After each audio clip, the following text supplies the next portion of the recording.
Sorry.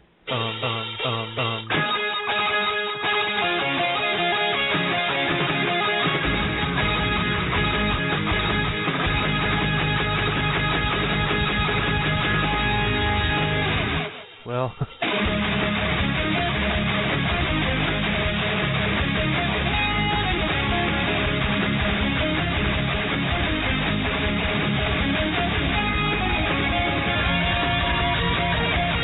Welcome to the Will and Thunder Show.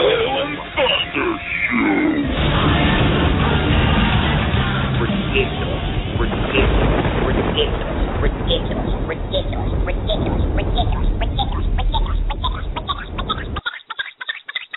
Welcome to the Will and Thunder Show.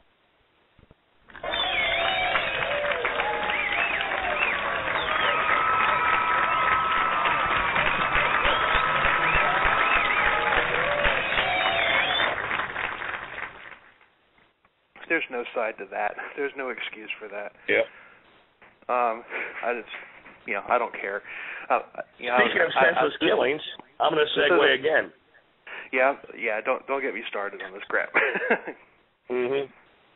But speaking of senseless killings, another segue to our next subject is what happened in California. What happened in California? Let's agree to not use the guy's name because I don't want. No, he doesn't deserve the publicity. No. I mean, and this guy, man, is senseless, man. Dude, join a dating site or something. Quit your whining and go find an ugly girl. I mean, what the really? Well, the thing about it is this guy. Let's just call him Psycho Virgin. Well, absolutely. He was brought up in a culture that that thinks that everybody there are no losers, everybody's a winner, everybody gets a trophy. He was brought up in that type of atmosphere, and that's what happens when you believe that everybody that everybody's equal, everybody's a winner, everybody deserves a trophy, points don't matter, it's all about having fun. And that's what you get. That's what you get. You get these idiots that think that you can do whatever the hell you want to, and you're entitled to, to get laid by that hot chick. Well, you know what? I've never had sex with a college cheerleader. Have you? Not that I know. And we did okay. We did no, okay. I mean, look, it's not so much, Look, I mean, it is what it is, and it's going to happen sooner or later, buddy. Give it some time. Right. So this guy flies off the deep end because of the fact that he can't get laid by college cheerleaders, or sorority girls or whatever. So what? I mean, personally. But you have to admit there has to be some deeper seated issues in this. This guy wasn't mentally right.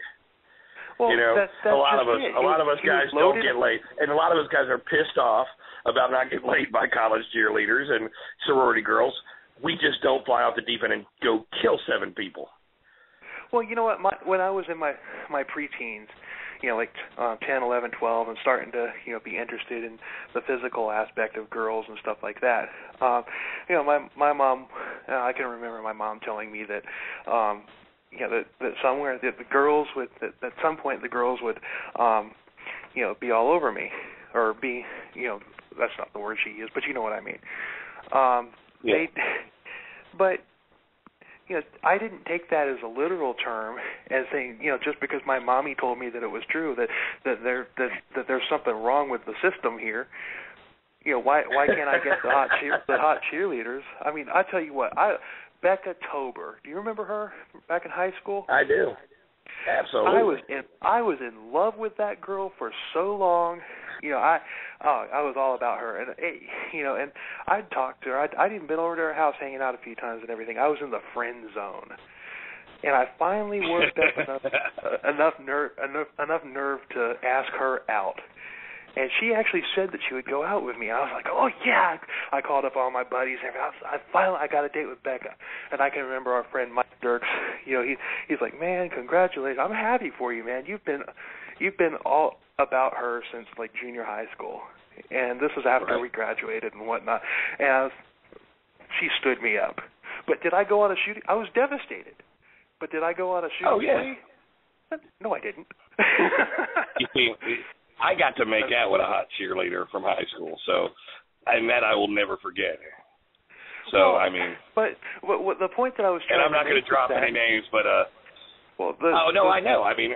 The point that I was trying to make with that is not so much that that we're, that the hot cheerleader, said, stood me up or whatever, and I was devastated. That wasn't the point.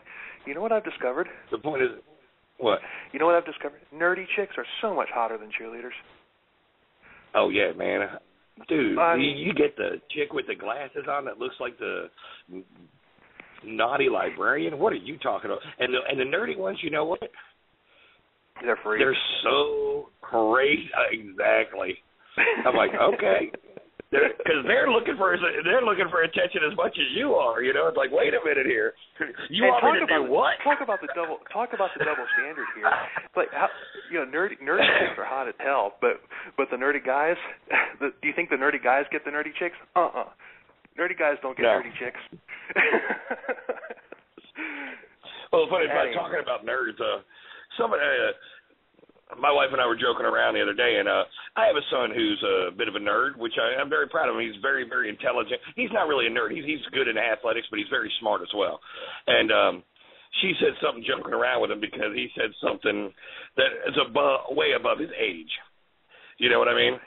And it just popped out. And she's like, you're such a nerd. And I'm like, yeah, well, Bill Gates is a nerd, too, and that's the richest man in the freaking world. And she's like, hey, how do you think Bill Gates is a nerd? I said, have you ever seen the guy? Yeah, right. The guy is so smart. He invented, the whole, idea of the computer, internet, and Windows. I mean, come on now. And she's like, well, okay. And I'm like, yeah. I was like, Kavan, which Kavan has the same name as our guest tonight. His middle name is Xander. And I'm like, Kavan, you know what? You keep being a nerd. I said, you make all that money and you can take care of Daddy when you're old, when I'm old. Well, it's kind of funny that you say that because Xander, you know what his day job is? He runs an IT service. What? That's awesome, man. Making money. Yeah. That's what it's all about right there. But Speaking of Xander, let's go ahead and take a break now. We went a little bit over, but in honor of the summer, summer's here. Our guest Xander Demos happens to have a version of a popular Don Henley song, "Boys of Summer." And there's been a couple other versions of that song thrown around, but this is his. And we'll be right back on the Will and Thunder Show, and this is "Boys of Summer" by Xander Demos.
welcome back to the Wool and Thunder Show. That's our guest, Xander Demos, will be on in just under 20 minutes with us. Out of the versions of Boys of Summer that I've heard, I've got to say that that's the best cover version that I've heard. My opinion, that's almost better than the original right there.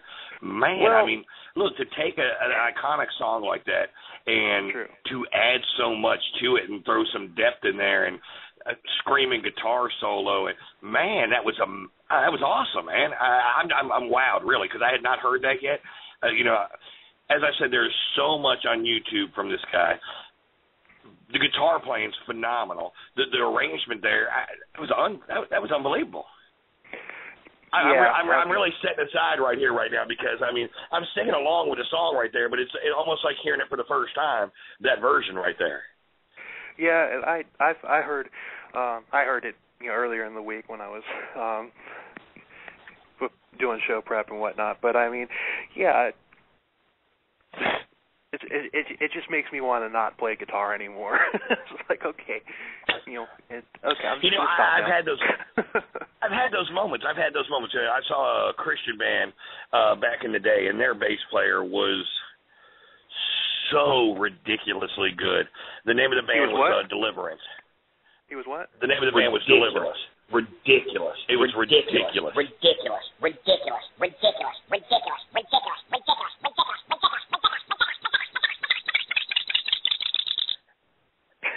Sorry. So if anybody ever wants to hack my Facebook or whatever, you probably know what my keyword is. I'm just kidding. I just say it all the time. But no, I mean, seriously, the bass player for Deliverance was awesome, man. And at that point, I was like, look, I'm no matter how hard I practice, no matter how hard I try, I'm never going to be able to play like this guy. And he was up there doing stuff on his bass. I mean, and I'm just like, really? That's possible? And he did it with an expression on his face like he was bored. And I'm like, at least make it look like you're trying, please. Well, you got close. You know, I mean, look, I'm a good bass player. I'm a pretty good bass player. But I mean, no, there's people out there. I mean, that just make you look and you're like, really? And he is. This guy, Xander, is a guitar virtuoso, man. When it comes to that style of music, look, to take, as I said, take the Boys of Summer, and actually, that rocked, man. It always had that groove and that rock to it, but not like that, man. Well, we'll have him on in just about 15 minutes or so. But staying with rock and everything. Guess who's back? From what I understand, we have a new album coming out from one of the gods of rock and roll. That's right. Queen. Brian May of Queen has announced today that they're going to be releasing an album soon. Didn't give a date, of course not. They're just going to tease it for probably 6 months to have it come out as a Christmas release. That would be my luck. Freddie Mercury is one of my favorite singers of all time. He's in my top 10 list as far as best singers, as far as I'm concerned. Oh, I mean, phenomenal pipes on that guy, and just the way his presence. Yeah, I'm sorry. Go ahead. But Brian May is going to be releasing a Queen album of a bunch of unreleased Freddie Mercury songs that the band recorded prior to his passing, and prior to recording the last album with Show Must Go on it. But they had so much more material recorded for future use, and Brian May is going to release it sometime this year, and I'm gonna be all over that one. You know what? I'm not a big hip hop person.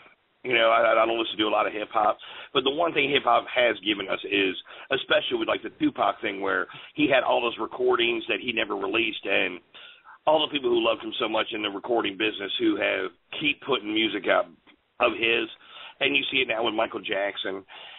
It's really a big kick right there, because what it's doing is it's giving a avenue for a lot of these bands who have, because all these bands have been in the studio and they write 20, 30 songs, and only 8, 10, 12 get on an album. Right. So you have all this lost music, and it's great to see it coming alive now, because as big fans as we are of these types of music, when you think it's over with, there's nothing left, and you get something new from them. I mean, it's kind of like a blessing in disguise. It's a blessing, to have that. Look, man, this person passed away. Not only does he have his legacy that he had already put forth, he's still got more, which is awesome, man. And speaking of the whole situation, what I'm amazed with is the fact that they were able to get that, to keep that under wraps for so long. I mean, the tracks, the tapes, and everything. I would assume they're probably sitting locked away in a safe in Brian May's house somewhere. So I'm sure not that big of a deal. But but I'm just glad that he did it. I mean, Queen's getting a little bit of resurgence, and actually younger people are getting into him, because now they've got Adam Lambert singing for him.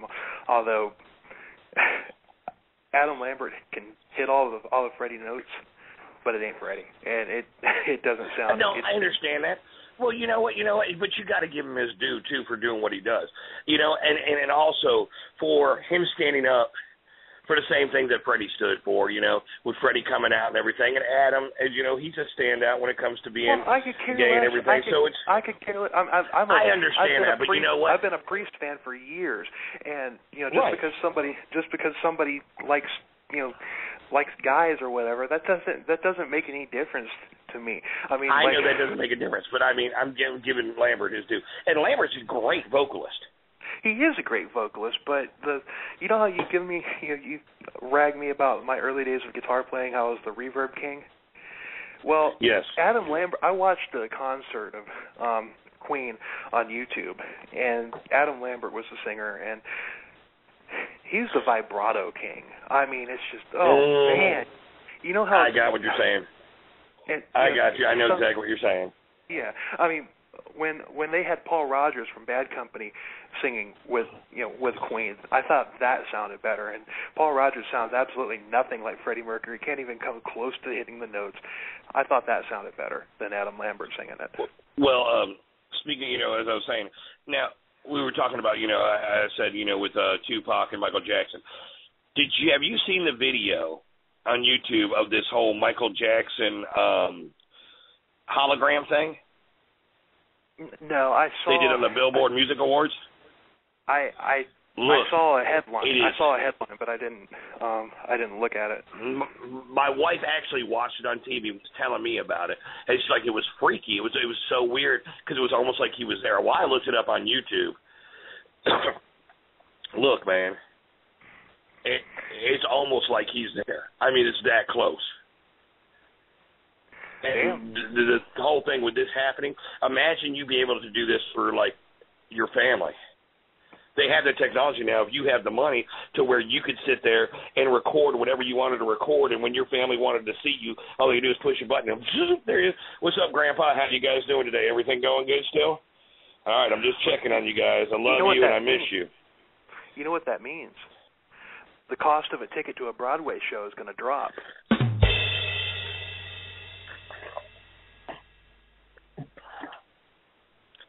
Okay, I didn't catch that one, but okay. They don't have to pay the performers anymore. Oh, I know. It's just crazy, though. I mean, seriously. But I mean, it's just the ramifications are. I mean, it's huge, man. I mean, if they can do this on a giant stage, imagine what's coming next for television. You're not even going to have a box there anymore. It'll just be holograms of people doing whatever they're doing. So it's like when you watch a football game. When you watch a football game, it's going to be like like you're sitting on the sideline, or you're in the huddle with the team. I don't know if I'd want that though. It's just it's. I don't know. Unless they can make it like you're at the game, then I don't think I would really want to see that. Another little note on the music thing, and I told you last week about that guy in American Idol, the rock singer. Mm-hmm. He actually played this week. And he actually won American Idol. But I watched the finale of it. He got to play live with Kiss, one of your all-time favorite bands. Yeah, I heard about that. And it was awesome. And look, this kid, he's like 17 years old, and he's singing White Snake and Kiss. And, I mean, he is a rock star. And I can't wait for his album to come out. It's about time they put out somebody that can actually do rock music instead of all this bubblegum pop crap. I mean, but they did it once before too, and he wasn't heavy metal. Don't get me wrong, but he was rock. I guarantee you. His name's David Cook, and he's more David Cook and what's the other guy that got really big? He didn't even win American Idol. You're talking about Chris Daughtry? Daughtry. I mean, I know that's not the type of metal you like or the rock you like, but I mean, they've had some rock-style singers on there. Well, David Cook, man, look him up. I just have a problem with American Idol in general, and I haven't watched I know that you do. I know. Yeah, and I understand. I mean, you think that it's just a gravy train for them to get signed and everything, but what you don't see, you do realize that that for when we had those guests on our show a while back, and they were telling us how it worked and everything. You remember that? Basically, if you were on American Idol, they own you for 5 years. You don't make a dime. Well, I mean, for the first 3 years, you're on tour, and then after that, whatever I mean, I don't know exactly. We had them on the show, but I mean, but you understand what I'm saying, though. I mean, it is a stepping stone, and a lot of these people who are on those shows have been out in the trenches. They've been out doing this for a long time. So I wouldn't say a lot of them. But anyway. I would say a small percentage of them. Oh, and by the way, a good friend of ours' daughter is going to be auditioning for The Voice. Really? Yeah, Brian. That's one of the shows I really like because Brian Lewis's daughter's going to be trying out for The Voice next season. Yep. Wow, and that's one show that I do like because it's got the 4 judges on there are really cool, and they're just the way they do things, and they really work with these performers. I mean, they'll have not just the judges, but the judges will pick their team. Well, I know how it works. My wife likes that show, and I've watched it a few times, and I feel the same way about it that I do American Idol. However, it is more interesting to watch that, and And I told Brielle on Facebook that if she got onto the show, I would watch that particular episode and I'd vote for her. So absolutely. But we may back even to have music. we may even have to have her on the show before, like the week before that particular show airs. Absolutely, absolutely. Yeah, hell yeah, we're going to do that. Absolutely. Other thing on the music side, you were telling me earlier today that you saw an icon who has not performed in forever actually hopped up on stage and did a little bit of his thing this week sometime. Yeah, there's a band. Apparently they're pretty big. They're pretty popular. They're called the Eels, and they were playing a show in St. Paul, Minnesota, like last weekend or something. And all of a sudden they brought out Steve Perry of Journey, and he got up, he sang one of the band's songs with them, and then after they did that, they did Open Arms and Lovin', Touchin', Squeezin', and he did all right for not. So he hasn't stopped believing. I don't think he stopped believing. Otherwise, he wouldn't have gotten up there to do it. I know, and that's what I'm saying. Well, I mean, now, do you think he's trying to make a comeback? Do you think that he's trying to get back to where he was, or is he just, look, it's been a while and I'm missing this kind of rush I've had, so let me go hook up with this band. And what connection does he have to this band? I have no idea what connection they had with the band. I mean, I'd never heard of the band before, but I'm guessing maybe I don't know. Maybe he just liked them. Maybe it was something as simple as Steve Perry happened to like one of their songs on Facebook, and they started, or on YouTube, and they just started talking, or something like that. Who knows? I mean, Journey has their singer now because of YouTube, so it's not out of the realm of possibility there. Which that guy is phenomenal. Mhm. At doing Journey. I don't think that. All I think 4'8" of them. I think that Journey is at some point going to do a reunion with Steve Perry, but I don't think there's any what's the word I'm looking for? I don't think that they're pulling their hair out to try and make it happen. You know what I mean? Right. I think it's going to happen at some point, but no. I've seen Journey, I don't know, 4 or 5 times now with this new singer, on TV. I don't know if he's lip singing or what, but he is dead on. Oh, he's with not everything he sings. I know, I'm joking. Okay. That guy is ridiculous. Ridiculous. Oh, you're doing your own drop. I did it for you. I did that so you didn't have to push the button. Thank I was you. worried about your carpal tunnel syndrome. Thank you. You said that so sweet. I mean, what the hell was that all about? Right? Thank you. Oh, my goodness. That's horrible radio right there. I think I may have to make a drop out of that. Thank you. Wow. All right there, princess. Hey, now.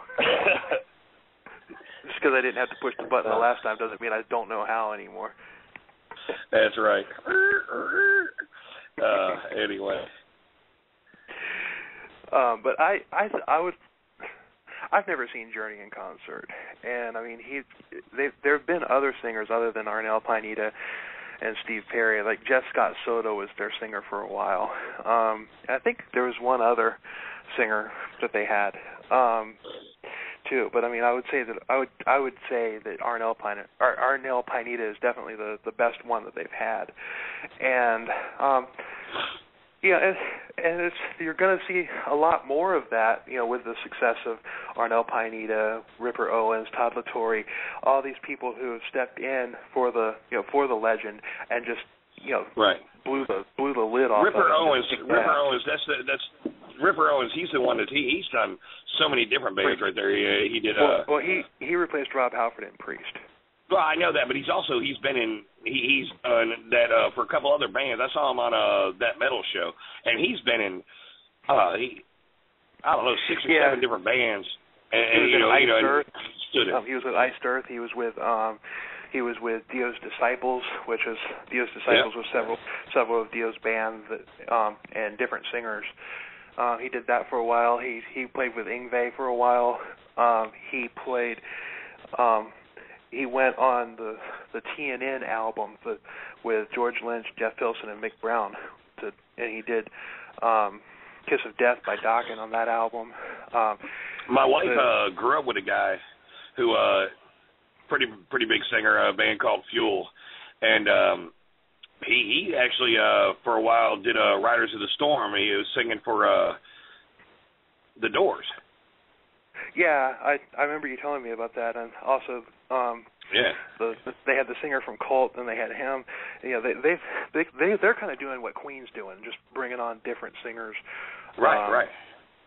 Yeah, Brett was Brett Scallions. He was with them for quite a while, a year and a half or so, going around and singing the Doors. And Brett right there, I mean, he grew up in the town that I'm living in now, which is a small town, USA, tiny little place. But his wife has a band. Now, this is the best female band name I've ever heard in my life. You ready for it? Okay. Yeah. It's called Slunt. SLUNT. Now, if you ever want to do what? Do they have a Twitter? I'm sure they do. Twitter.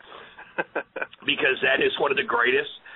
I mean, you've got Kitty, which is, that's cute, and then you had Vixen back in the day. No, this is what you want to say to a woman that you really hate. You're like, you were such a slunt. It's the greatest word ever. That's not it. Oh my God, kill it with fire. What? Oh, I just typed in slunt on Twitter, and let's just say that it wasn't her. It wasn't a band. And I'll just leave it at that. Okay, fine. Wow. All right, so if you guys are trying to find a band, don't go on Twitter. Don't go on Twitter. What's Put her name? Slunt the band.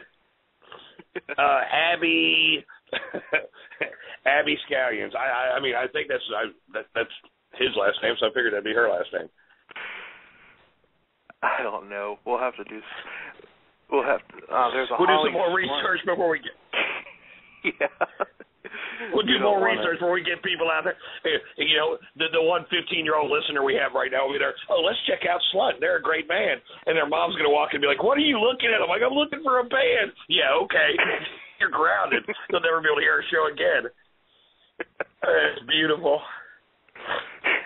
Damn it. Well, I really didn't mean that to happen. But anyway, it's right on that 10 o'clock mark right there, and we have another song coming up from Xander Demos before we get him on the air and we can talk with him a little bit about some music. So yeah, hold on. The next song we're going to play. Nope, not yet. We're going to hold off for a minute? We're going to hold off for a minute. Okay. That's fine. I was just trying to segue into that. I was trying to get out of the slut situation. He's not here yet. I understand. Well, okay, fine. I don't have the computer screen in front of me right now, so I'm sorry. He just called in. He just called in. Okay. Okay. You see, I knew that. I had a premonition. That's why I'm here. That's why I'm here. And you're irreplaceable, as we found out a couple weeks ago. Anyway, no, I'm not, because obviously, I am not replaceable. That's what I said. You're irreplaceable. Oh, yeah. Okay. Well, that sounds better then. I misunderstood you. But anyway, no, we're going to play a song from Xander Demos right here. That's not the song. That's not a song. I'm sure we could play that, though. But the song's called Dancing Through Daggers, and we'll be right back on the Will and Thunder show with Xander Demos.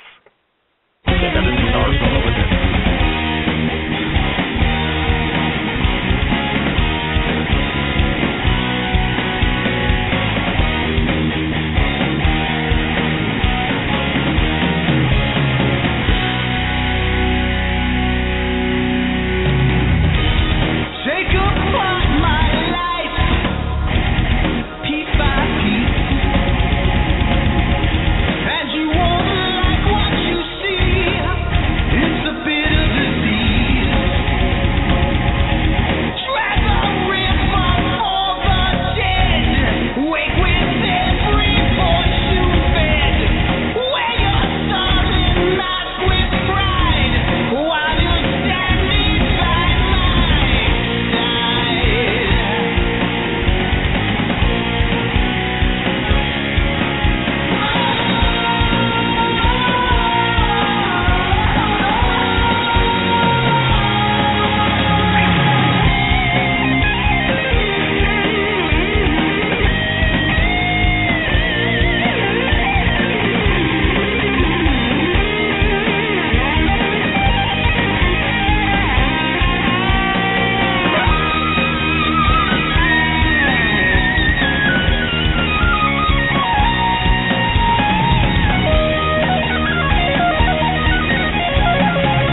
back to the Will and Thunder Show. That was Dancing Through Daggers from the upcoming album by Xander Demos called Guitarcadia. Did I get that right, Xander? How you doing, bud?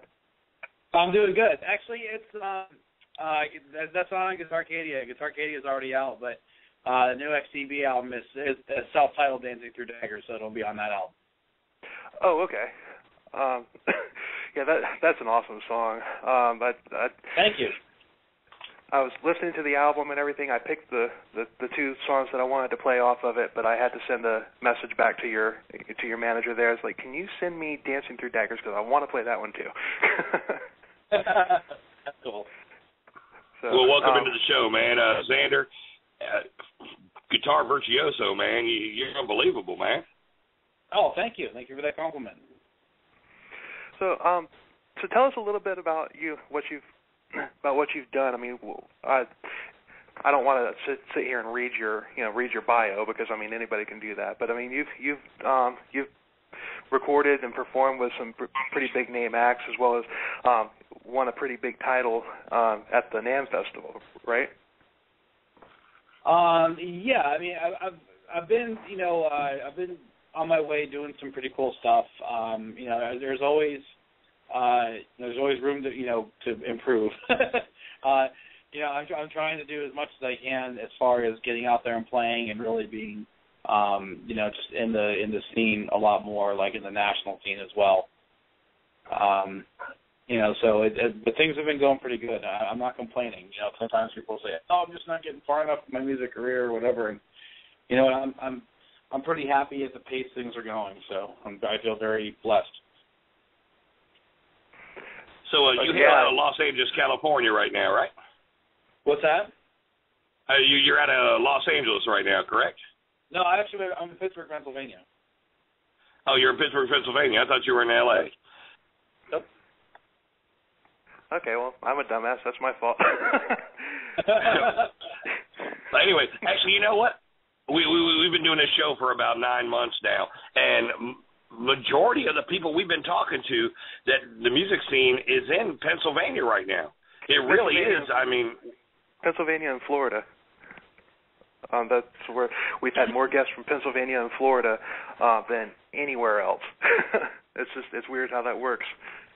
That's pretty cool. I mean, Pennsylvania overall, it does have. As a state, it has a pretty big scene. But I mean, for the most part, it's like where I live in Pittsburgh. Our music scene is vibrant, but it could be a little bit better. I mean, we don't, like my band XTB. We don't really get out there and play as much, because not people don't really want to see original music as much. We find that they're hungrier for it in other parts of the country. But it's not too bad. I mean, it just really depends on the type of music you're playing. I mean, we are playing prog rock and prog metal, and that's definitely its own. It's definitely its own, niche market, I guess you could say. Sure. Well, I mean, I understand the whole, doing originals, and when you're playing out, especially trying to get your stuff out there. But the first song we played tonight was you doing a cover of The Boys of Summer. And let me tell you what, man. It was like hearing, I told Will earlier, it was like hearing the song for the first time, knowing all the lyrics to it right there. The guitar work that was on there, totally, I mean, the songs there, you felt it, you knew what you were listening to, but it was totally like listening to the first time. It was awesome, man. The guitar work you put in there totally changed the dynamics and the power of that song right there. It was awesome. Oh, great. Well, thank you. I mean, that's actually what we were, what I was kind of going for with that. The guys that actually recorded that, we were all in a cover band together that played around Pittsburgh, and that band did pretty well around here, just because there is a lot in Pittsburgh that they like the cover music scene, a little bit more than the original scene. But that one, the reason we did that song that way was because we back in 1995. The early 90s, I mean, I'd say for about 2 years, I stopped playing guitar because I flat out hated the grunge music scene. And, I mean, to this day, I still don't have really any respect for it. I tried to get on board with it. I mean, I did grow to like some of the bands as I got older, but, I mean, for the most part, I thought the disrespect that a lot of the people and the musicians in that scene showed was really obnoxious and uncalled for. Although the one thing I will always give grunge credit for was that a lot of the bands themselves internally, they kind of had each other's backs until they got popular. It was kind of strange. And I mean, because I researched, I was like, well, are these guys really better than the hair metalers? Are they, all this kind of stuff, And I think that was a bunch of crap. I just think that they really did get a there was a little bit. I think like I said, I think there was a lot of disrespect on the side of a lot of the people that listen to grunge, because it's like they were waiting for hair metal to die or something like that, so they can be all angry and pissed off and everything. So I just didn't play for a while, and then in 1995 I heard this. I bought this cover album for it was a Rush tribute album called Working Man, and it had it featured a song called The Analog Kid, which is from the Signals album in 1982. And this was a blistering cover, Mike Portnoy from Dream Theater and Michael Romeo from Symphony X and Billy Sheehan on bass. I mean, it was just like this really sick cover. So that Boys of Summer version is sort of like a tribute to that song, to that version. It's kind of sort of like an over-the-top, a lot of guitar, a lot of shredding on it, but still maintains the song. Right. And I really love that. I mean, there's a band out there. It's a 4-piece. They're actually a quartet. And I can't think of the band's name right now to save my life, but they do a lot of covers of like heavier 90s, 2000 bands like Disturbed and Metallica, And I love hearing that, when you can take something that powerful and you put it to strings like that, or like what you're doing with taking a song that everybody knows and you making it more powerful and giving it your own little twist to it. That's the kind of covers I like to hear. If I go out and see a cover band and it's just a bunch of 60-year-olds that are playing Jimmy Buffett and play it to the T, and the singer kind of pulls it off a little bit, okay, that's cool, everybody's having a good time. But when you have a band that comes in and plays covers and they light it up like that, like you guys did with Boys of Summer, look, that'd be it right there. Right. Well, I mean, thank you, because a lot is there. That's a very hardcore division for a lot of people. Because a lot of people are saying, you know what, I want to be entertained by band X, but I want them to retain the integrity of the songs and stuff. And then you right. always hear people are like, no, man, like what's music's about creativity. It's art. Go out there and F some stuff up, man. Have some fun, Well, I mean, if you want to hear Don Henley's Boys of Summer, go to a bar that has a jukebox. or turn on the radio. That's pretty much it. Yeah, I mean that's exactly it. I mean, if you want to hear the original, go listen to the original. If you want to be entertained, if you want to see some creativity, then watch us. Mm-hmm. And on top of that, even if you go see a band, like if you go see Don Henley play, and they play Boys of Summer, a lot of these bands will add a little something more to the song to do it live to give you a little extra kick, give it an extra 30 seconds on a guitar solo or throw a drum solo in the middle of it. That's what you're doing when you're going to see live music. You want to see people playing music. You want to see the creativity. You want to see where it comes from. And with you guys, lighten it up. That's what it's all about right there. Yeah. Well, on the new album, there's several songs that are just epic, like 7, 8, 9 minute long songs that are just sensory overload, shredding guitar. So tell us a little bit about which one of those is your favorite off of the new album. Now I'm going to put links up on the Facebook page, and when I put this on YouTube and everything, so everybody who finds it will be able to easily access your album. You're saying what songs do I like that? That's what you're asking? Yeah. Metropolis Part 1 from Dream Theater is definitely up there. That's a long tune. I'm a big fan of Keeper of the Seven Keys Part 2 from Halloween. Nice. What else am I a huge fan of? There's so many cool Symphony X songs, but I'm hard pressed to find one that really, it's like kind of like a long epic tune. One thing I can tell by I'm sorry. One thing I can tell by your guitar playing style is that you are a Dream Theater fan, and you brought them up twice now with their drummer. It's ridiculous in my opinion. The offbeats he plays and everything, unbelievable. And Metropolis Part 1 is one of my favorite songs of all times right there. Just the differences, and where you got these phenomenal musicians, and you have each piece right there, which is designated to show the ability of each musician right there. I can listen to that 100 times in a row without stopping, and I'll hear something new each time. And it's just, it's like watching an epic movie listening to that song right there. No, that band.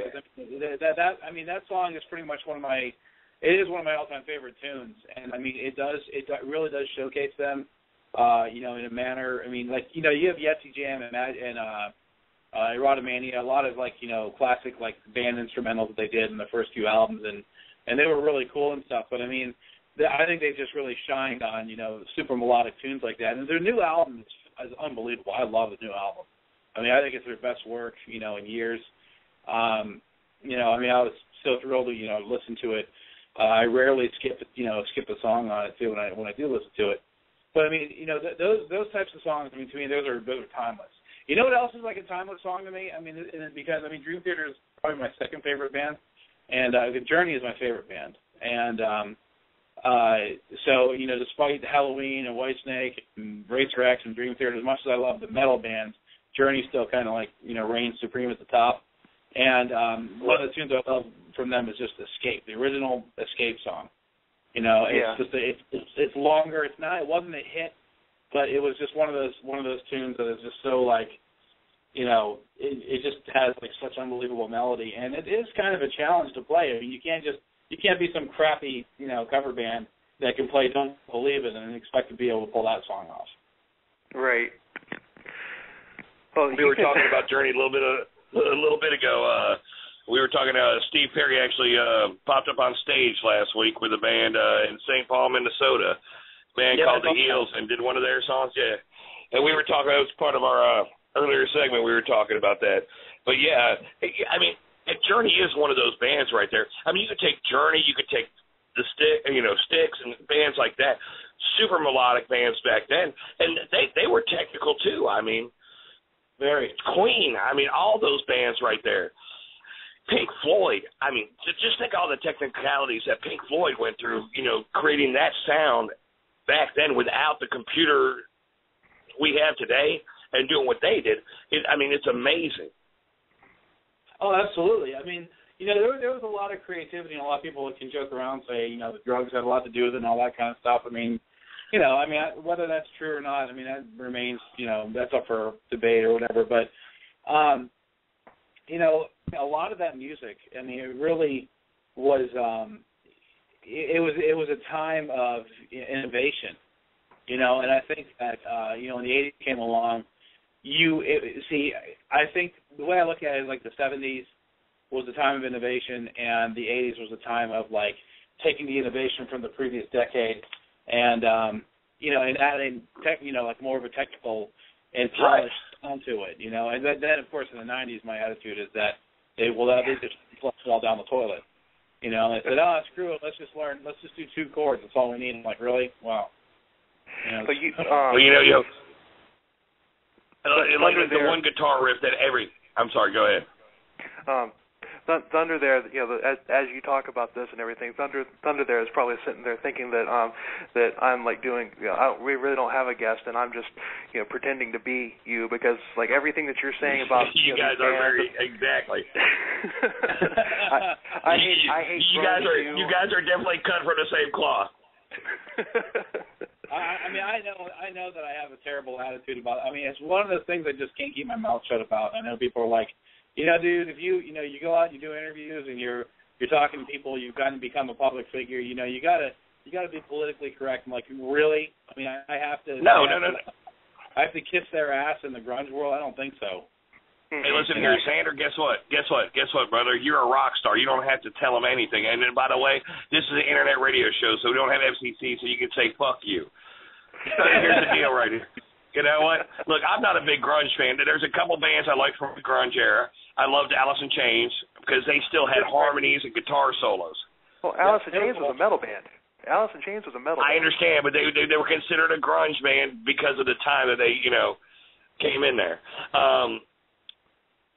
There's a few in there that were okay, and I have some different tastes in music that I like too. But the point of the matter is, like the style of music that we listen to, you play that shredding guitar. I remember being a kid, and you didn't only sing the verse and the chorus, you sang the guitar solo. Yeah. Yep. When it came up, you were humming it, or you're like, that's what's missing in music nowadays. Right. And you know what? I don't care how much eyeliner you wear and how big your hair is anymore. You are not Poison. Yeah. You'll never be as good as the hair metal bands we used to have. Now you're emo rock and you're crying about, cutting yourself. Shut up, take your guitar pick and hit your strings instead of your wrist, and shut up. Play some music. I agree. I mean, I think, something like the bands that come out, who actually got screwed the hardest, but I mean, I still was able to make some success out of it, was the metal bands that came out from 1989 to about 1991. That was some of my favorites. I mean, like the Slip of the Tongue album from Whitesnake, anything from Firehouse. Right. A lot of those bands, they evolved because Slaughter and all that. Well, yeah. And I did this one interview one time. It was like an hour and a half long. We sat there and we just really dug into the, into the music really hardcore about, how the '80s evolved. And the way it was kind of broken down was, the early '80s was sort of the time of the new wave of British heavy metal and the split of Black Sabbath and of course the solo careers of Dio and Ozzy. So a lot of that music, Priest, Maiden, Saxon, Ozzy, Dio, all of those bands, they were all very intertwined in a way, in some way kind of incestuous with the backgrounds of them. And then, you got into the mid '80s and you started to see the glam thing a little bit more. Cinderella, Poison, Motley Crue. They still had a heaviness to them, but you started to see they were kind of. I mean, nowadays you kind of look at it. It's it's great for nostalgia. It's kind of cheesy and stuff. But then '87 through the late '80s, you started to see the more technical players start. The post Randy Rhoads and Eddie Van Halen guitar players started becoming popular. Right. Paul Gilbert, Jason Becker, all the guys that were on Shrapnel Records. And then right around that time, I think everything had gotten refined. Big harmonies. Really great guitar tones, great guitar technologies. Not just, everyone's like, oh, dude, I gotta get this 1972 Fender Strat. I played one of them. I think they suck. I mean, I think those guitars are a joke. The guitars that the guitar from the companies that I endorse. Yeah. Or you got guitar players that go monumental guitars. They're awesome. But back then, it's just all about that classic vibe, dude. No, get the fuck out of here. At that time, I'd play with a guitar player. And everybody's talking about, how equipment was so big right there in the mid '80s, right there, early '90s. Yeah. I had a guitar player play with it. He'd come in one day. He's like, I've got this Elise's Quadriverb GT, whatever. It's got 137 presets, and I can preset another 97. Oh yeah. Who was that guitar player? Absolutely. I mean, the 80A MP1 and all these really cool music came out in the '80s and '90s, and now we have this little tool called the Axe Effects, which is just it's awesome. I have two of them. I love them so much, and they're great. I mean, it's everything about them is are phenomenal, and but it's just really cool that I think that kind of stuff has evolved, and everything is cyclical. I mean, we've kind of got back to that place where people are respecting guitar players that can play solos again, right?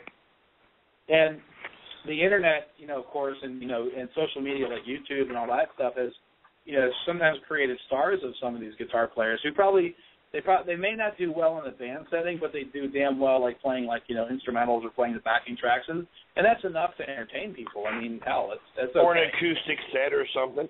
Yeah. We talk about this all the time with musicians here on the show, is that YouTube is a wonderful thing or a horrible thing, because if you're a great musician or you have some musical talent, you can get your stuff out there. But it also, there's a lot of mud out there. Yeah, I mean, there is. There's a lot of fail.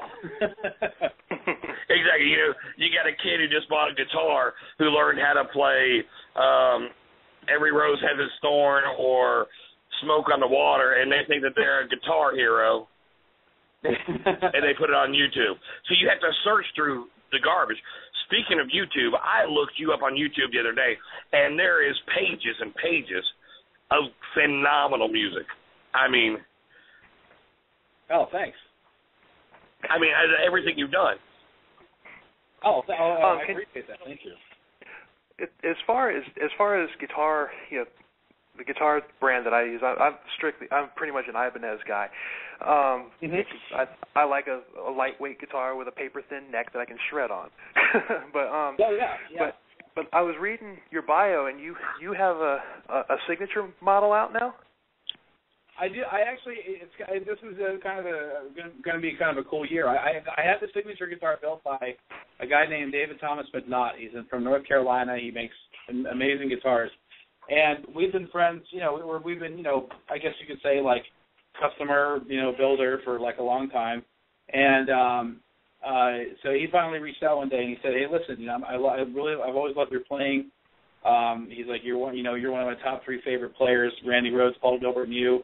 He's like, I'm not just blowing smoke up your ass. I mean, you're definitely one of my faves. And he's like, I'd really like to talk to you about building a signature guitar and, doing some marketing with you and all that stuff. So I said, okay, well, let's do it. And sorry about that, guys. Anyway, go ahead. So I said, let's do it. I sent him some design ideas. He said, okay, I think I can work with this. He's like, I'm going to cut something out and I'm going to surprise you with it. And he said, what do you want first? Do you want a 6-string or 7-string first? I said, let's do the 7. So he built this over a period of about a year. And I remember, seeing the finished product. Or actually what he did was he showed me the pre-finished product on his forum, and then he sent it to me. And then after I got it, that's what he posted the pictures. And when I got it, my jaw dropped because I was just like, wow, because I'll tell you what, every time I get a guitar, and all of my friends and bandmates could verify this, I bitch about at least 1 or 2 things on it. It doesn't matter if it was like a $5,000 guitar or $500 guitar. I might say something like, the volume knob feels weird, or the switch feels in the wrong place or whatever, and that sounds like me. But right, the whammy's too tight, or this, that, and the other thing. Yeah, absolutely. But when he sent me this guitar, I played it. I'm like, oh my God, I can't complain. This is freaking me out, and I played it for like a month. But just to show you a testament how it was. We went out on a little small tour with Sabbath Judas Sabbath, and I actually took that guitar with me without even playing it, and I just plugged it in on the first gig, and I was that comfortable with it, right out of the gate. And that's a testament to his playing. So yeah, he built me a signature guitar, which is basically like a design that he and I came up with. But I've always been a fan of Brian Moore guitars, and so Patrick Cummings, the president of Brian Moore, had approached me also about doing what was called an artist model. So it's one of their own models, but just has my features on it. So it basically has the kind of neck woods that I like the glow in the dark side dots, really cool watercolor finish, very pickups that I picked out. The controls are laid out actually like the way John Petrucci's are, because that's the same way I lay mine out. So it's he's actually calling it the C90. It's basically like the Xander Demos artist model. So it's actually their guitar, but they put my name on it. And if I sell enough of them, I get a free one, which is kind of cool. And my agreement with Dave, man. Yeah, definitely, it's very cool. And my agreement with Dave is really just that of, it's kind of undisclosed. But I'm just trying to help them, sell instruments. And so because somebody asked me well, isn't that kind of weird having 2 signature guitars? I said, no, it's not 2 signature guitars. One's a signature guitar from one manufacturer. The other one is with an artist model. It's just they said they're only going to make it for a year, where Dave McNaught is going to make it, as long as there's a demand for it. So even if it was a signature, 2 signature models, so what? That's freaking awesome. Yeah, that's one of those things right there. You when you're living the rock and roll dream out there, you think about the endorsements that you can get at one time. I remember looking back in the day. You're looking through Metal Magazine and you see, the bass player from this band or that band, and they're holding a certain guitar, and you're like, oh, I'm going to get that one right there. Look at that. I mean, the apostles of guitars right there, like the Gene Simmons axe right there. Oh, yeah, I want to get that one right there. And to have your name on something like that, I mean, I understand the record deal is the biggest pinnacle that, you want to get a record deal and get your records out and get your music out. But if you have your own guitar out there and a guy's at a music store and he's like, oh, what's this? Oh, that's Xander Demos, signature guitar right there. Well, he's going to go home and look you up, and he's going to want to be as good as you are. And you're going to take that 13, 14-year-old to new levels right there. And that's what music really is. I mean, it's spreading your love for music and getting it out there. And now he's not only a fan of yours, but he's a fan of your guitar, your music, and he's going to tell everybody about it. Right. And that, how big is that? That's unbelievable. Yeah, I mean, it's a great advantage to be able to reach like guitar players like that. I mean, I would love to be able. I hope that I do reach people like that, where they just somebody who's never heard of me says, "Dude, I looked you up on the internet and I actually bought one of your signature guitars." Like, hey, where have you been for the past 20 years? Well, I've been playing for the last 20 years, and that's what you're going to do with that guitar you just bought of mine right there. And that's awesome. And that starts the next generation of us rock and rollers right here who, still love the music and the guitar. The guitar thing is what I really love, the solos. I mean, the melody right there. When you get to that point in the song, and when the guitar player back in the day, which, I mean, needs to come back, and you get that solo where it just fills you right there. And yeah, that's what's missing. And people like you are keeping that alive. Is what everything means right there to me when it comes to this style of music. Yeah, I mean, and we're trying to. I mean, XTB is like this. Is made up of a bunch of guys that are really into that kind of stuff. And I mean, like our singer. I mean, he's so versatile. I mean, everybody in the band is extremely versatile, but we all come from like these really cool backgrounds. Like our bass player. I mean, he was really into death metal, but like he. We made this big joke about him, like when he first started with us about a year ago, he was wearing his bass really low, and I wear my guitar high like the guys in Dream Theater because you can't do a lot of that precision stuff, and have your guitar down by your balls because your arms aren't long enough, your wrist doesn't curl the right way, and except for unless you're just Satriani, of course. And then, then all of a sudden there's a lot, like we opened for Primal Fear on Friday. And I looked over at him, and his face was like, up midway up through his torso, and I was like, I just kind of gave him that little shitty grin, like nod, kind of like, uh-huh. You like lifting the bass up a little bit, because he really started getting into like the type of precision stuff that we do, and I mean, and our drummer, I mean, he's like the same type of guy. I mean, he's a Berkeley grad. I mean, why he's not a superstar is beyond me. And, and I mean, hopefully we all get there one day. I mean, I hope that he is like the next Mike Portnoy because he's got the chops. Well, I'm telling you right now, I'm listening to Dancing Through Daggers right there. You guys all have the chops. Don't get me wrong. Your singer has a set of pipes in him that are ridiculous. Yeah, Mario. Which is one of my favorite words. He's also a great man. Like he really like looks good in the part. And our keyboard player, Jeff Morris, him and I are in a tribute band together called Bon Journey. It's a Bon Jovi and Journey tribute band. Nice. We have a lot of fun with it.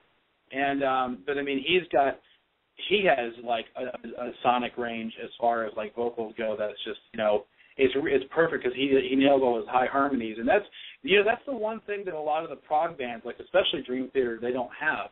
As much as I love that band, I mean, to me, I think Dream Theater is a flawless band. Like there's nothing that you can't.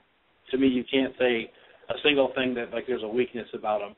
But the one thing that style of music really doesn't promote is those really thick layered harmonies, and that's what we do in my band. You know what I mean? So XTB basically has like this. We have that approach. That's what I mean. Like we're like Journey versus like meets Halloween kind of.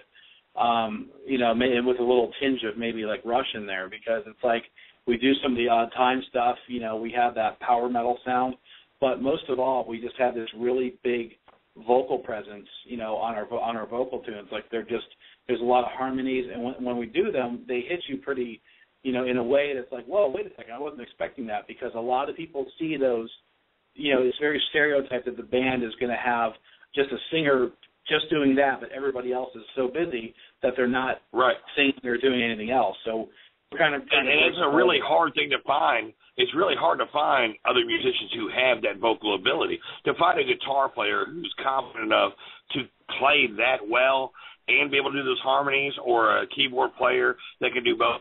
I mean, as you were talking about Rush, Geddy Lee, that guy is amazing right there. Who can play keyboards, bass, and sing at the same time. Oh, but yeah, to find somebody who can do... Human.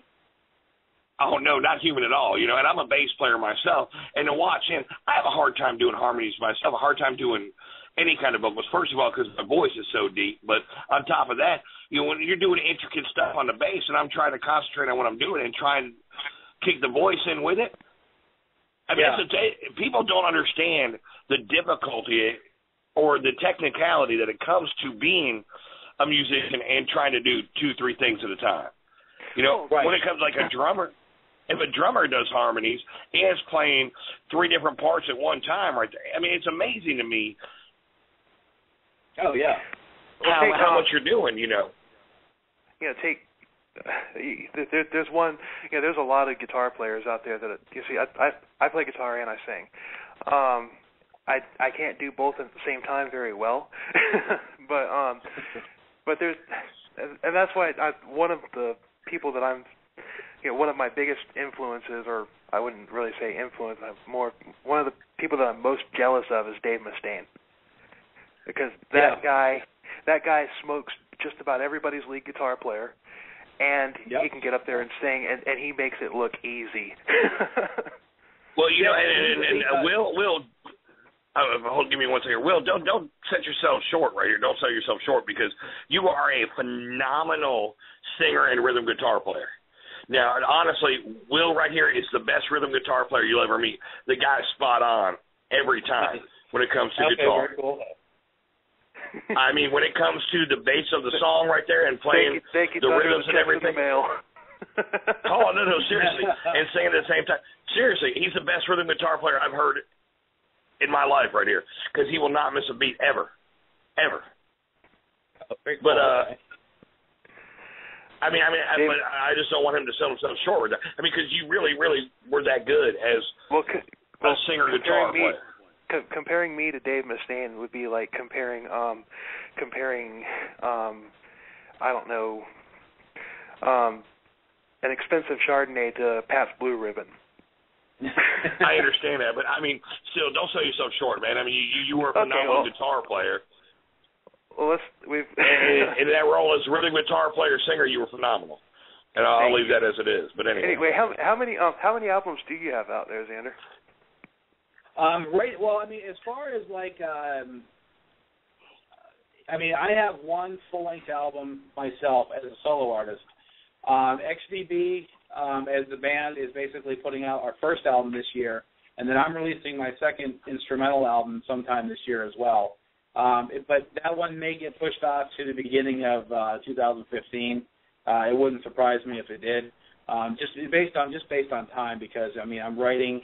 Like, for example, there was some stuff that didn't make it onto Guitarcadia, and I don't really want to inundate, you know, XDB with instrumentals. You know, I mean, we only would do those if we we'll pull an instrumental out if we want to kill some time, you know, on the set or something like that. But for the most part, I just have the one album out. I mean, I've played on a few other releases, like with some other bands like Modern Superstar, and I was on Liberty and Justice, Cigar Chronicles double CD. I mean, and the thing is I'm willing to, you know, jump onto pretty much any, you know, any recording there is, you know, to do a solo or, you know, to play on or whatever. I mean, I'd love to do that kind of stuff, but just for myself, I just have the one album out. Oh, okay. Well, when the XDB album comes out, I'd like to, you know, with I write reviews. I write for Sleaze Rocks, and I also write for my own my own blog and everything, which is picking up traction as it is. So I'd like to get a copy of that. Now nothing against your against the instrumental stuff, but I don't know how to review an instrumental album because it's easy. Well, it's easy. Listen to the music. That's fine. Because it's honestly a niche market, and the people that haven't reviewed it, that review Guitarcadia, there was 2 songs on there for them to listen to, that had vocals, so they could say, well, okay, not only can Xander just kind of wank on the guitar, as an instrumentalist, but I mean, okay, he is there, kind of laying back a little bit and playing guitar on these other 2 songs. One of them being an original, one of them being a cover, and I mean, it is cool because I do, XTB is my focus. I mean, my solo stuff is different. Right. The solo as I was saying earlier, with having that band that I've listened to, that quartet that does all these cover tunes, and it's all instrumental right there. It's right. The same thing. I mean, you just got to listen to the music and enjoy it, and I mean, you can hear the feeling. I mean, it's the same thing as listening to With or Without Words right there. I mean, it's not going to be elevator music, I'm sure, with this guy shredding on guitar right here. So, I mean, you just listen to it, and you don't have to go, oh, well, what he said in song so-and-so really touched my heart. Be like, no, look, man, in 30 minutes of song number 4, man, the shredding guitar right here, just, look, I'm going to tell you what, it made me want to jump off a bridge, or it made me want to jump up for joy. I mean, that's the way you got to listen to it. I mean, music doesn't have to have words. I'm just trying to help you out here. Well, just my review. But I mean, seriously, and for a review of a instrumental album, I've just never done it before. Once I do it, it's just once you do. That's once right. you Well, just give it a listen to, and then I can help you with the words right there, buddy. I'm a wordsmith. Not really, but anyway. So what? So the XDB album is coming out when? We're shooting for the fall. What we're trying to do is we're trying to get out an EP for the summertime, and then in the fall we want to go ahead and just complete the album. The EP is going to be a lot of fun though, because we're going to have like 6 or 7 songs on it, and we are going to put a few covers on there, and all the covers that we're going to do are going to basically showcase a lot of the abilities and like the versatility in the band. For example, we are going to do we're going to cover the song "Scarified" by Racer X. Wow, I can't wait to hear that. Well, and the way it's one of Will's favorite bands right there. Nice. It's awesome. The way we do it live now is you got to keep in mind that we don't have a second guitar player, and I don't play with a harmonizer. So my keyboard player Jeff, he basically he plays the harmonies with me, and then our old keyboard player Adam Husey, he did the harmonies with me. So he did like the other guitar player in Racer X's parts. You know what I mean? So the song is awesome, man. Kind of cool with the keyboard and guitar as opposed to just 2 guitars. So we're going to do that, and I think we're going to do a Judas Priest song, and I think we're definitely going to do a Journey tune, and we're going to just kind of like showcase the a little bit of versatility there, and then we're gonna have some originals on there. Xander, I have a question real quick. Xander, I have a question for you. Are you 40 years old right now? 41 years old? Or close to that? Older. Huh? You're older than that? Yeah. I was just making sure that you and Will were not separated at birth right here and being twins, because you said Journey, you said Racer's X, and look, I've known this guy since we were 4 years old, and everything that you say when it comes to music is like I've heard it before. Nice. I mean, it's unbelievable right here. Judas Priest, Racer's X, and Journey. That's a 3. Look, come on now. That cannot ever happen in this world again right here. I'm in the Twilight Zone right here, and it's just, wow. I have a very strange. I have probably the strangest top 10 band list that you would ever hear of on your show, and I'm sure. I doubt it, because if you say your top 10 right now, it'll be right along with Will's. I guarantee you. Give me your top 10 best bands. Yep. I don't think it's gonna. I don't think it will be, but I mean, I'm gonna. Let's see here. All right, you ready? And this is in no order. This is not in any order because you already know that I said Journey is my favorite. So Journey. Yep, so we got Journey. All right. Dream Theater. Yep. Whitesnake. Racer X. Halloween. The Killers. ABBA. Van Halen. I'm going to basically go and say Boston is one of them also. And and then finally, number 10, which sort of teeters, sometimes, kind of in and out, is Face Warning, another prog band. They sort of they're kind of tied with Rush, as far as I'm concerned. Okay, now there's two. I do like ABBA, although they're not in any top 10. I like them because I love their vocal harmony ability. That's what I love about them. Yeah, the Killers. I've only heard one song of theirs, and to be honest with you, I didn't really care for it all that much. But okay, that is fair.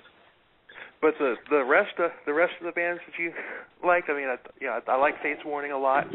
I was gonna review their current album, but then I don't know what happened. I wasn't able to get the advanced copy of it.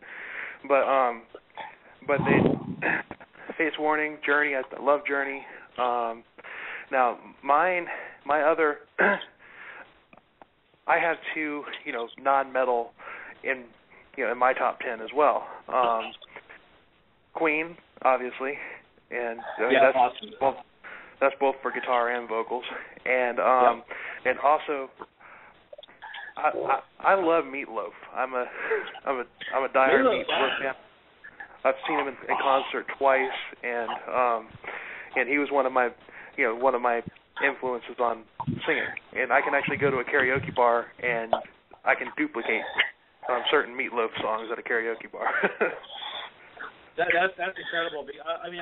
I've got mad respect for Meatloaf because he really, songwriting-wise, between him and Jim Steinman, as a team, those guys are just freaking amazing. And and why they won't realize that when the two of them are together, it's art, but when they're not together, it's not so much. Why they don't understand that and release more, together, that's beyond me. But then again, why the hell did Rob Halford think he would be fine without Judas Priest? Yeah, you know what? In all honesty, I'm going to go down. I would definitely get Raz pretty hardcore for this, but I'm one of the few that really appreciates Ripper Owens and what he did for Priest, because you know what? As much as I love Judas Priest, Rob Halford, he just doesn't have it anymore. You know what I mean? No, he doesn't. And Ripper still does, and I think it's a shame that once again. Shit. Well, the thing about really, I saw before this show we were talking about Ripper Owens. It's just crazy. I had one thing that people don't realize is that the Jugulator album was going to be the next Priest album with or without Rob Halford, because if you look at the album credits on Jugulator, about half the songs credit Rob Halford. So that was going to be the next Priest album. And Demolition, a lot of Priest fans hate that album. I love it.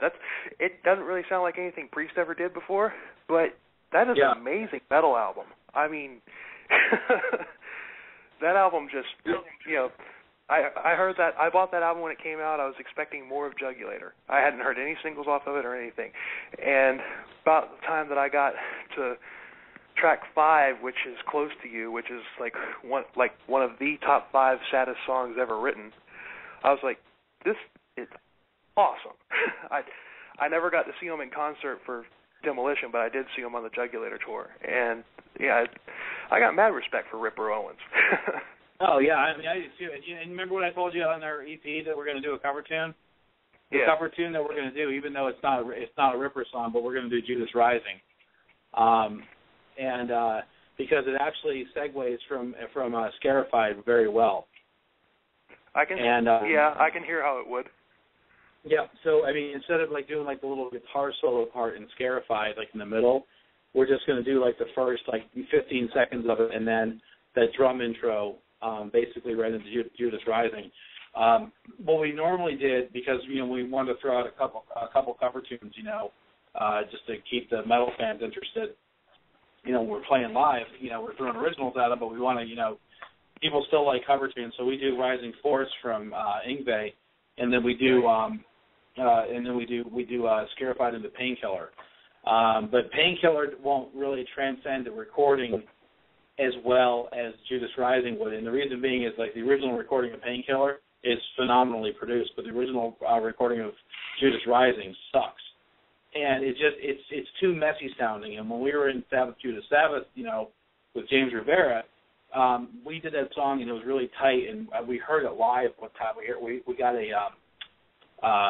got a really good mix from it, and was like, wow, this sounds like better. No disrespect to Judas Priest, but that album production wise, it almost sounded like it was too loud. I know that sounds ridiculous, but it just sounded like everything was just cranked up. You know what I mean? They kind of announced that Rob Halford was coming back. 2 months later, the Angel of Retribution album was released.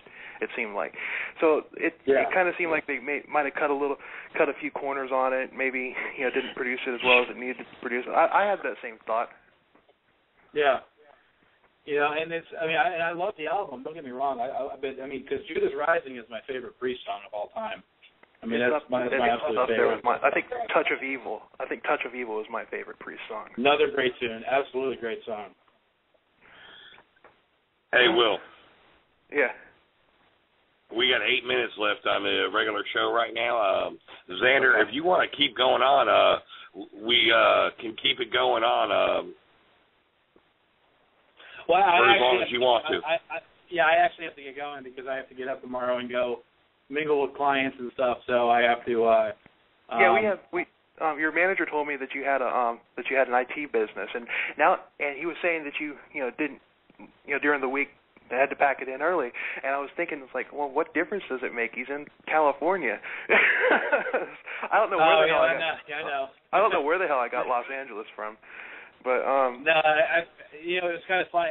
I got a great compliment from a guy that came to see us on Friday at in Pittsburgh when we played with Primal Fear.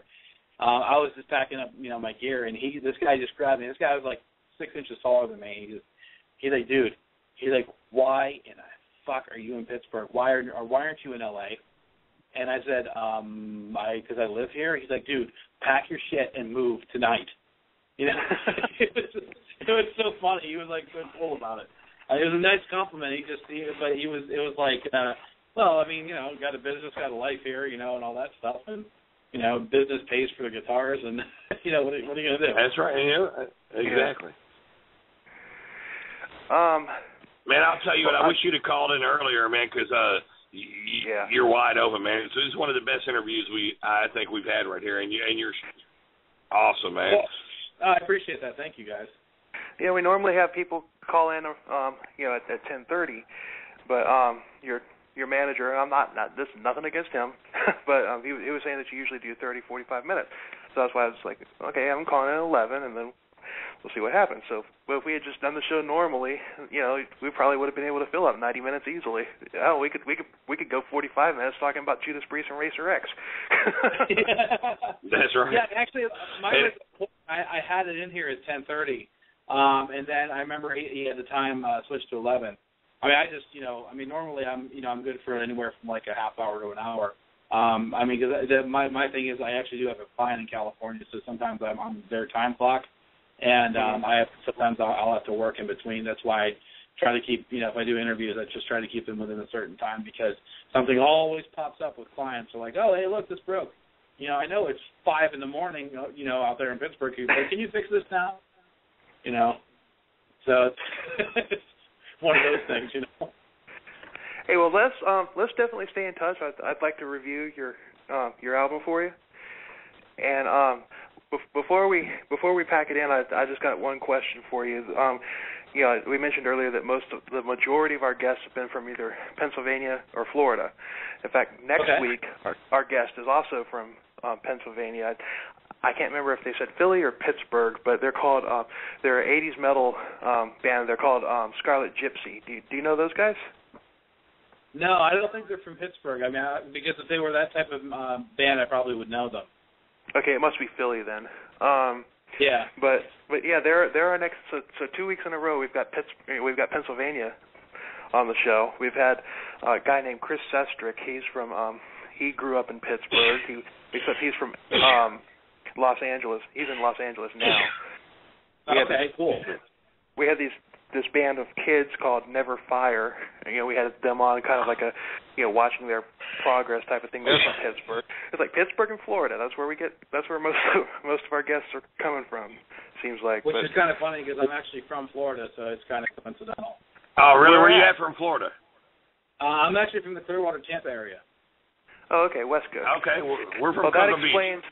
Yeah, that explains your musical influences. Coming from the West Coast scene. So you probably know Todd LaTorre from Queensrÿche. I do know Todd, yeah. Todd's a good guy. I mean, I'm very proud of him that he's in Queensrÿche. I think it's great. I grew up with a couple of the guys from Sabotage. They're another one of my favorite bands right there. Yeah, I mean they're awesome, man. I mean everything Sabotage from '83 onward was just amazing. You remember Stranger and Stranger. Yeah, exactly. It's a really cool band. Yeah, we're gonna have a few months from now we're gonna have to bring you back at some point. Sure. No, I'd love to because it's rare. Question: How long were you down in Florida? Musical taste, Do you remember a band called Dead Serious? No, I don't remember that. Okay, they were East Coast. That was more East Coast, but anyway, yeah. Okay. Great band from Florida, and they almost had a record deal and got kind of undercut right there by Green Jelly. Oh yeah, I remember those guys. Yeah, they won. It was like 1 year Stranger won the Jammy Awards Entertainer of the Year. And then the following year, Dead Serious won it. So I mean, they were like as big as it got back in the late '80s, early '90s. As big as you could possibly get without a record deal, type of thing. But yeah, Stranger was pretty cool. They were a cool band. Mm-hmm. Oh, very cool band. Yeah, I liked them a lot. I liked a lot of their tunes were great. There was a bunch of great bands from around that area. I mean, but again, I think a lot of them just had late timing and they didn't. It's a shame because all of Florida's music scenes, whether it was Tampa, Orlando, or anywhere in the East Coast, they just never got to be exposed as much as they should have been. You're right. That was a crime because there was a lot of talent down there. Oh yeah, I mean Matchbox 20 came from Orlando. Yep, they're from Orlando. Right. A lot of bands came out of there. Bobby Dahl for Poison was from down there. Also, you had what was the band that did the Late Tonight? That was in the early 2000s. Saigon Kick. Saigon Kick came from Florida. There's a bunch of bands that come out of Florida. Yeah, I actually knew Jason Bueller for a little bit. He's got. That's one of the greatest shows I ever went to right there with Saigon Kick and Aerosmith, and it was at a little college amphitheater. It was unbelievable. Well, they're awesome. Well, let's go ahead and wrap it up. Let's tell people where they can get your music, where they can purchase it. If you just search for XTB or Xander Demos, you'll find like our single "Dancing Through Daggers." You'll find Guitarcadia available on Amazon and iTunes. Okay. Or if you want like hard copies, you can just go to my website, which is xanderdemos.com. Just go to the store, and normally if you go to the store through there, the CDs actually come directly from me. So, like, if somebody wants them signed, I mean, I don't know if anybody cares about that, but if no, absolutely, that's so much better.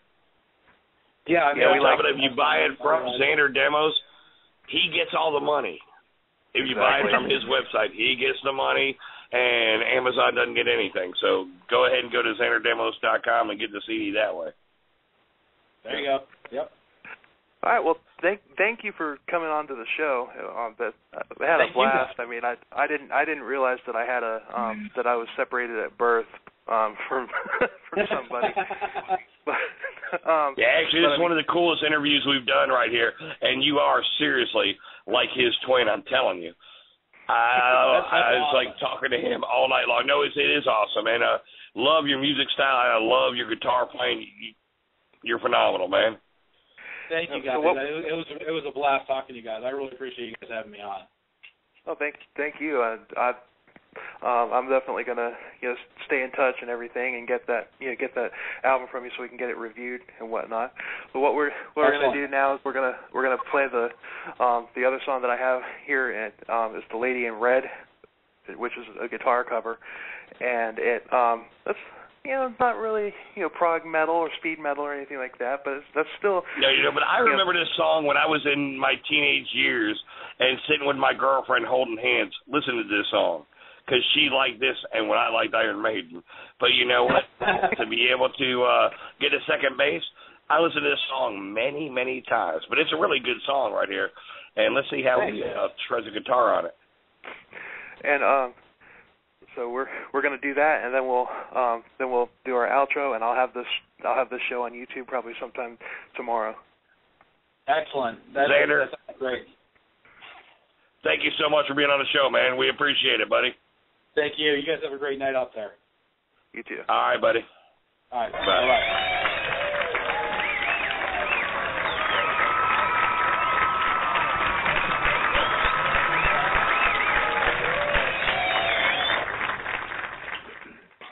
All right, this is Lady in Red by Xander Demos, and we will see you next week on the Will and Thunder Show.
Thank you for listening to the Will and Thunder Show. The band that's going to take us out is Beyond the Fade from Charlotte, North Carolina. You can find them at Beyond the Fade at Twitter and also at Facebook, Beyond the Fade.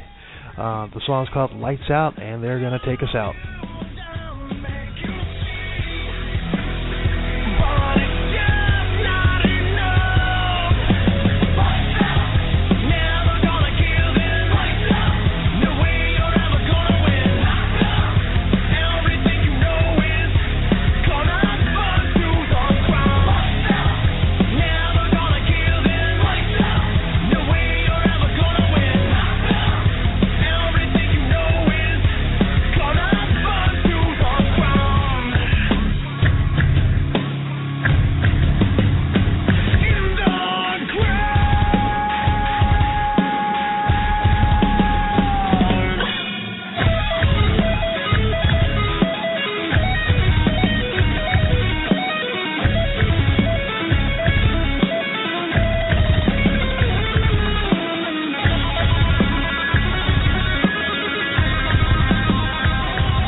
Thank you for listening to the Will and Thunder Show. We'll be back next week, same time, 10 p.m. Eastern till midnight, with another awesome guest for you. Later.